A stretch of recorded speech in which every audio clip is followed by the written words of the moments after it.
Всем привет, дорогие друзья! Сегодня готовлю одесские налистники. Это не просто блины с творогом, а настоящий вкус детства. Нежные, ароматные, с легкой ванильной ноткой. А после запекания они становятся еще вкуснее. И еще одна характерная особенность этих налистников – это их размер. Они просто малютки, можно сказать, на один укус. Я их просто обожаю. Подавать можно с медом, с вареньем. Но, конечно, классика жанра – это со сметаной. Очень рекомендую их приготовить. Это так вкусно. И, кстати, сегодня я их готовлю с блинами без муки. Но вы можете использовать и другой рецепт тонких блинов, какой вам нравится. Ссылки на разные рецепты блинов я оставлю в описании. Их у меня много. Для приготовления теста мне понадобится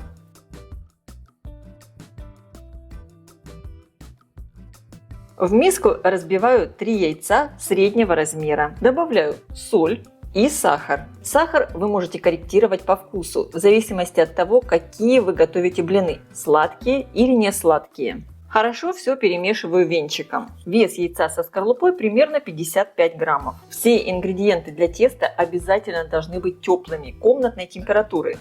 И теперь вливаю немного теплого молока. Всыпаю сразу весь крахмал. И замешиваю тесто. В небольшом количестве жидкости все очень легко перемешивается без комочков. Тесто здесь очень простое, и запомнить его пропорции тоже очень легко. По мере надобности можно подливать немного молока. Пропорции теста очень простые. На одно среднее яйцо берем 100 граммов крахмала, 200 мл молока, 1 столовую ложку сахара, 1 столовую ложку растительного масла. Все очень просто. Ну и, конечно, немного соли. Хорошо все перемешиваю и обязательно проверяйте, чтобы на дне не остался крахмал, так как крахмал имеет свойство оседать на дно. Посмотрите, очень легко все перемешалось без комочков. И теперь вливаю оставшееся молоко. Тесто здесь получается такое очень жидкое, фактически даже не похоже на тесто, какое мы готовим с мукой. И также сразу я добавляю растительное масло. Друзья, у меня не записался один кадр. В тесто я добавляю еще 1 чайную ложку экстракта ванили. Можно заменить его ванильным сахаром. Посмотрите, какое по консистенции получается тесто. Его даже тестом трудно назвать, очень жидкое. Но не пугайтесь, это именно такое тесто на крахмале. Ждать ничего не надо, оставлять тесто отдыхать не надо, так как в нем у нас нет клейковины. Можно сразу печь блины. Я включила разогреваться сковородку. Диаметр по дну 20 сантиметров. Перед тем, как наливать тесто на сковородку, обязательно его перемешиваем, так как крахмал оседает на дне.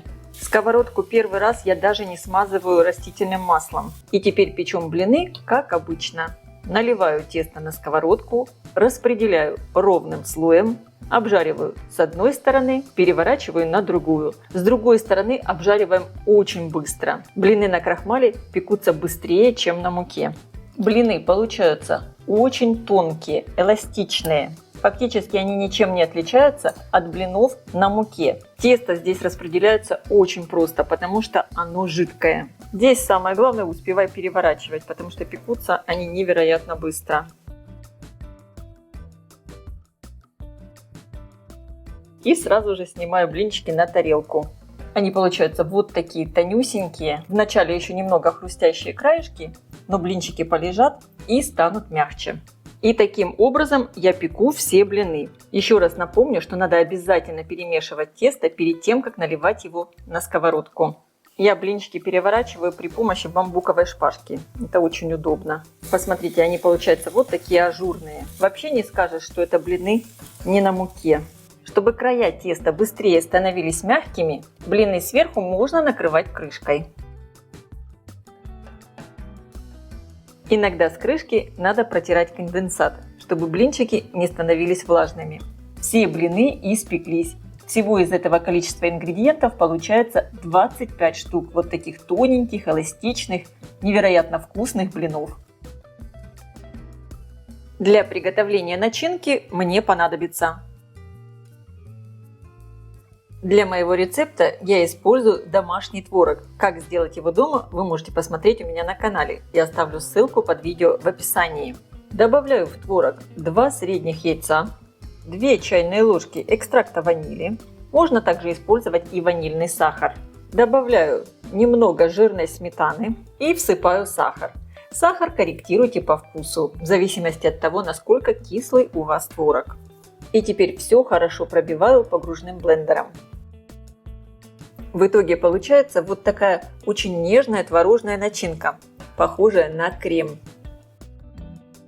Выкладывать налистники я буду вот в такую чугунную кастрюлю. Дно смазываю сливочным маслом растопленным. На дно выкладываю один блинчик. И теперь сюда уже буду выкладывать сформированные налистники. Тоже слегка промазываю еще сливочным маслом. Беру немного блинов. Разрезаю на 4 части. У меня налистники будут очень маленькие. Именно такими готовят налистники в Одессе. Посмотрите, получаются вот такие кусочки блинов. Такие треугольнички. И теперь в каждый заворачиваю начинку. Беру треугольничек, выкладываю начинку и заворачиваю. Начинка такая нежная, фактически как крем. Конечно, здесь работа получается довольно кропотливая, потому что вот эти налистнички получаются очень маленького размера. Они размер как дамский пальчик, может даже еще чуть меньше. И таким образом надо сформировать все налистники. Поэтому подключайте к заворачиванию блинчиков детей. Я думаю, им это будет интересно. И хорошо развивает моторику. Но сами блинчики вот эти получаются потом такие вкусные. Буквально на один укус. Я уже разрезала следующую партию блинов и формирую дальше. Сформованные таким образом налистники выкладываю на дно кастрюли. Плотненько друг к другу. Какие они крошечные. Можно сказать, крошки-налистники. Друзья, подписывайтесь на мой кулинарный канал Люда Easy Cook. И обязательно включите колокольчик, чтобы не пропустить уведомления о выходе новых рецептов. Я выложила первый ряд налистников и промазываю их сверху сливочным маслом. И сразу же формую следующие налистники. Сливочного масла не жалеем, так они получатся очень вкусные, сливочные. Я разрезала все блинчики на 4 части, кроме одного, которым сверху буду закрывать налистники. И сейчас сразу их формирую и выкладываю в кастрюлю.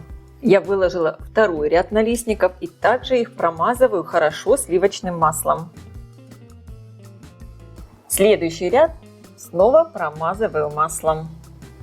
Налистников получается целая кастрюля. Я выложила все налистники. Закрываю последним блинчиком, который я оставила. Его также промазываю еще маслом. Закрываю крышкой и отправляю в хорошо разогретую до 150 градусов духовку примерно на 50-55 минут. Конечно, вы ориентируйтесь по своей духовке. Кастрюлю я ставлю на средний уровень, включен верх и низ. Налистники должны протомиться. Друзья, вы только посмотрите, какие красавцы получились. Они замечательно запеклись. И, конечно, горяченькими сразу подаем к столу. Посмотрите, какие блинчики получаются маленькие, такие аккуратненькие. Очень вкусные. Рекомендую их приготовить и попробовать. А я желаю всем приятного просмотра и приятного аппетита. Если видео вам понравилось, ставьте лайки, пишите комментарии. Всем пока!